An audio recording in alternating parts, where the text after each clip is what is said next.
West Nile TV, lighting up the region.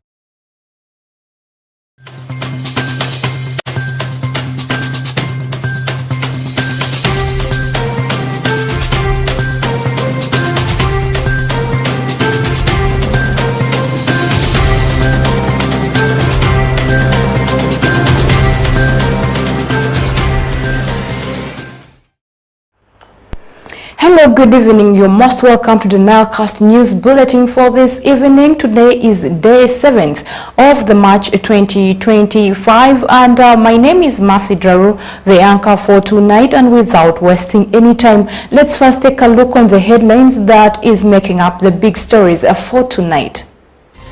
Coming up in the news tonight, Moyo farmers trained on collaborative farming for development.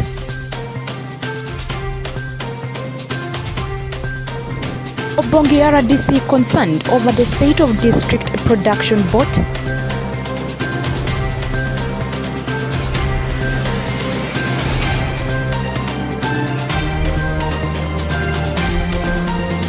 And Amuriat, 3 MPs arrested in Soroti over no cow, no vote protest.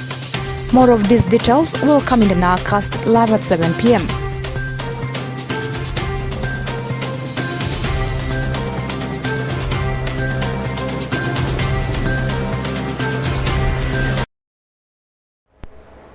Welcome back from the headlines and moving straight to our stories for tonight. We are beginning it in Moyo district, where farmers in the district have today been trained and received a very formative training on collaborative farming practices for development by Farmwise Agribusiness Limited in partnership with Palladium Group Uganda Limited, a non-governmental organization operating within Madi sub-region. Okumo Dominic Anthony reports.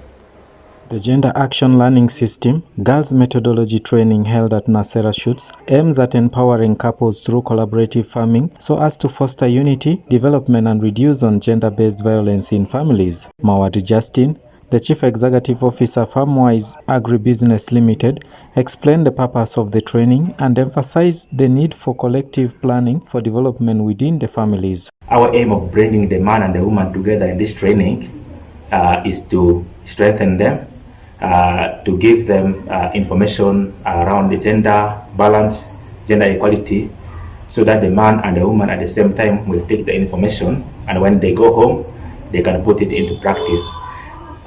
When we empower the man and the woman in the household, you'll find that they can begin to plan better, they'll begin to do work together, and when they do work together, you'll find that the household can grow better, and also the growth will be extrapolated to the entire community and the entire nation.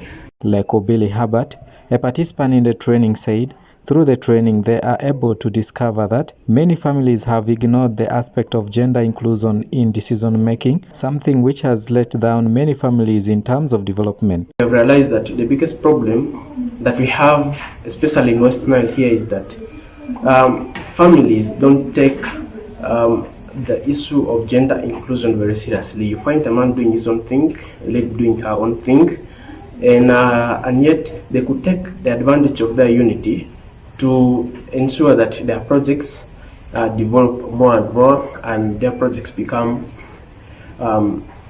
more profitable. So throughout the 3-day training, we have learned about different tools that we can apply in our daily lives, in our families. Tools that help us implement what we have now learned to be the girls. Gender Action Learning System. Anzoa Maria Stella, another participant in the training, shared her experience during the training and pledged to share the knowledge she has acquired with her family members for collective planning purposes. And what I've learned from here is the Vision Road journey, which can help me plan for my future.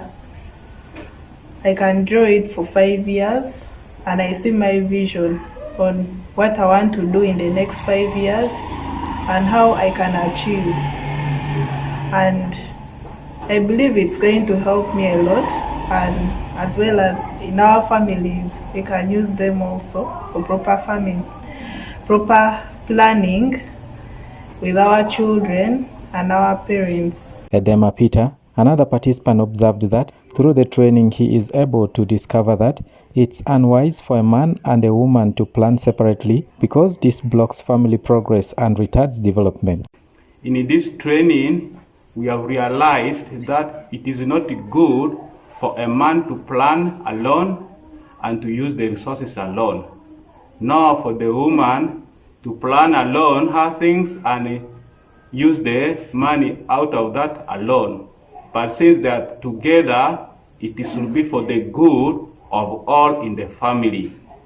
Here we have also learned to see how we relate with each other, those around us, our neighbors, our relatives, our friends, institutions, NGOs, how they help us and how we help them in saying that we reach our brighter future. The 3 days training mainly targeted couples that take part in subsistence farming and is aimed at fostering unity and collaborative farming practices among the couples for economic empowerment and development in their families. Dominic Anthony Okumu, West Nile TV, Nilecast. Still in Moyo district, the parents have been urged to continue offering good parenthood to their children by performing their parental responsibilities. And this urge was made by Nyanzo Terry, the Secretary for Education and Social Services, Moyo District Local Government, during Moyo Sacco Scholarship Award 2025 held at Pent House Inn on the 5th of March 2025. Take a look. The Moyo Cooperative Savings and Credit Society Limited Scholarship Awards 2025 aims at promoting education and better performance among the learners within the Madi sub-region. Anyanzo Terry Silton, the Secretary for Education and Social Services, Moyo District Local Government, who was the chief guest during the awards, implored parents to take up their parental responsibilities and continue offering good parenthood to their children if they are to realize better performance within the region. I also urge you not to relax. Don't you say now my child has performed well, he or she is now on scholarship, I should not pay anything. No, there are certain parts you need to play. Maybe the SACCO is only paying tuition. What about the rest of the payments? So you need to prepare for that. Continue providing the good parenthood so that your child continues to perform better. The recipients of these awards don't also relax in terms of performance. That you are receiving of this award does not mean that you are the best in the district or you are the best in the country. No, you are the best among the students whose parents are members of this circle. So they are outside there, your colleagues outside there who performed much better than you. Note that, and you are going to sit in the same class. You're going to sit for the same examination. Don't you say that I performed best in the O level, so I'm also going to do the same in the A level? No. Dale Kerubin, the Vice Chairman Board of Directors Moyo Sacco Limited, say the award has taken roots within the region and encouraged the parents to instill the need for better performance among the children so as to ease the pressure and reduce on the too much burden associated with school fees payments. We are here to award the scholarship to the students who have emerged through very many ways of measurement, criteria used by the Human Resource Committee, who have emerged to be the winner and they deserve the award. We are here to give, as Moyo Sacco, we are here to award them and they take on the journey with their awards. This one has now lasted for more than 10 years, and I believe there are more than 10 students who have benefited from this. And we need to get it clear, it is for senior 5 and 6. From there, the parents, you'll also pick from there and go. If they excel well, the government picks from there and fully. And the moment they see you also in your project work, any other work you are doing, you know that you are competing with them you know that you will be tomorrow the leaders of this country. So do not let us down. Laker Speciosa Rose, one of the beneficiaries of the scholarship awards, lauded Moyo Sacco for offering scholarship opportunities to students and pledged not to disappoint. For its existence and the idea it has brought in place to help students to continue to the next level of their education by giving them financial support. The truth is that we are very grateful for this opportunity you have given us. I would also like to thank our parents for choosing Moyo Sacco as a place to keep their money and provide for them financial assistance, because if they had not chosen Moyo Sacco, then I don't know whether we would be here today.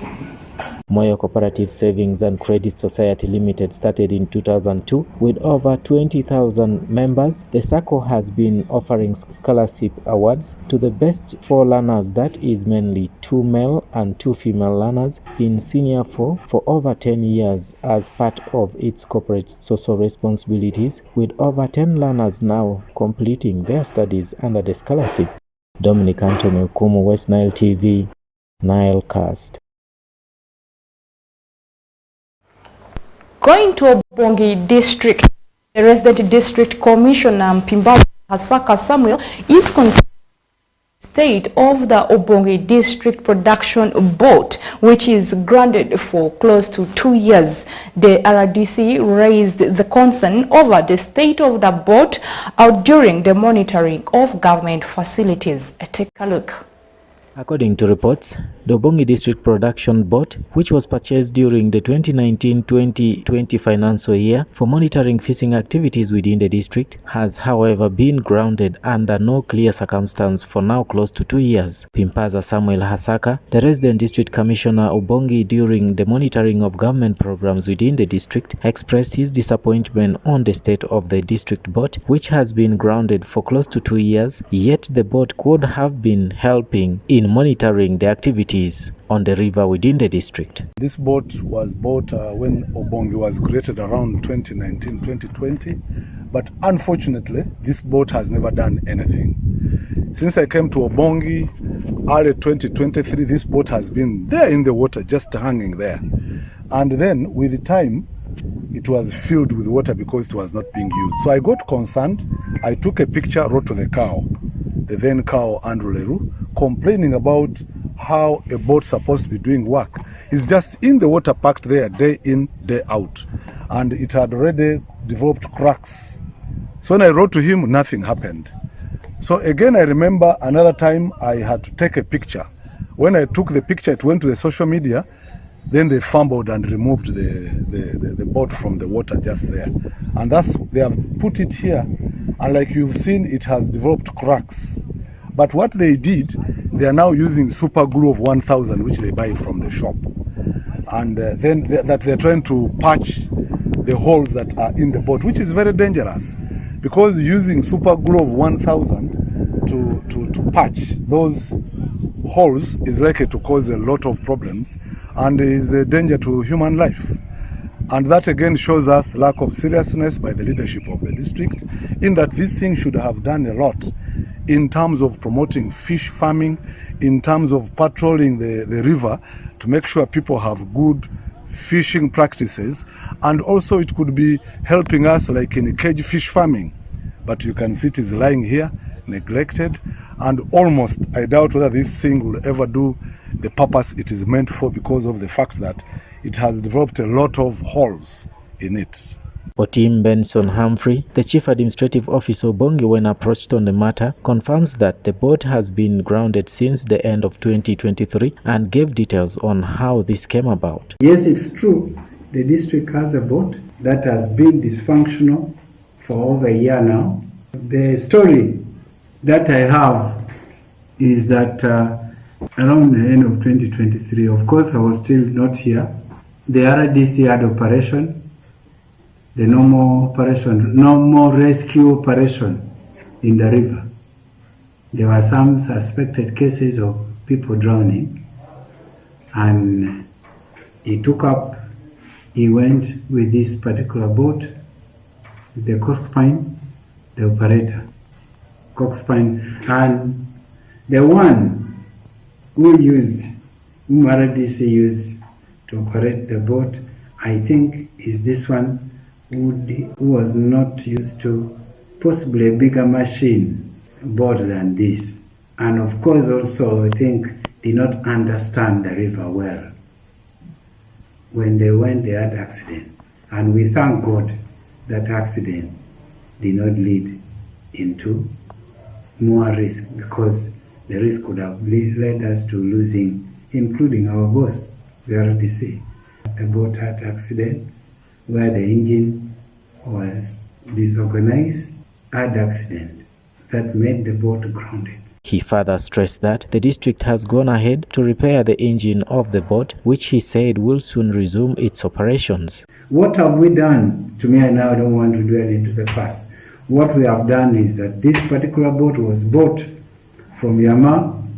We picked up the engine, taken to Yama, which has been repaired and fixed. Currently, we are in the final stages of spraying or painting the boat. The engine has already been fixed to make it motorable. So we believe not long the boat should be back functional and carrying on other activities that it has been intended for. Dominic Anthony Okumu, West Nile TV, Nile Cast. Welcome back from that story, and moving to Soroti City today. Tension was overwhelmed in the district as the president for FDC, that is Patrick Muriat Oboy, and 3 other MPs were arrested and taken inside simply because they are protesting and planning to have a talk with the people of Soroti City over a protest named No Cow, No Vote. And this didn't go well with the 4 people as the police came around and they took over the ground, and they were later taken to cell. Take a look. The Forum for Democratic Change FDC party president Amuriat Patrick and members of parliament Joan Alobo, Soroti City woman member of parliament, Jonathan Ebualu, Soroti City West, and Julius Ekudo, Akobo County Member of Parliament, have been arrested following a protest in Soroti demanding government compensation for lost cattle. The leaders under the slogan No Cow, No Vote were protesting the government's failure to fulfill its promise to compensate livestock lost during past insurgencies. The demonstration, which was to include prayers at the public gardens in Soroti City, was met with heavy police deployment that blocked the venue. Security forces intercepted and arrested the leaders before they could address the crowd. Several supporters who attempted to join the protest were also dispersed by police using tear gas. Speaking before his arrest, Amuriat said that the government has ignored the suffering of cattle keepers in eastern and northern Uganda despite previous commitments to compensate them. Soroti City West MP Jonathan Ebualu and Soroti City Woman Member of Parliament Joan Alobo also condemned what they called the selective compensation policy, urging that while other regions had been compensated, the Teso sub-region had remained neglected. Efforts to reach Regional Police Commander Damali Nachuha were futile. However, supporters have vowed to continue pushing for compensation. As tensions rise, it remains unclear whether the government will respond to these demands. Mercy Draru, West Nile TV, Nilecast.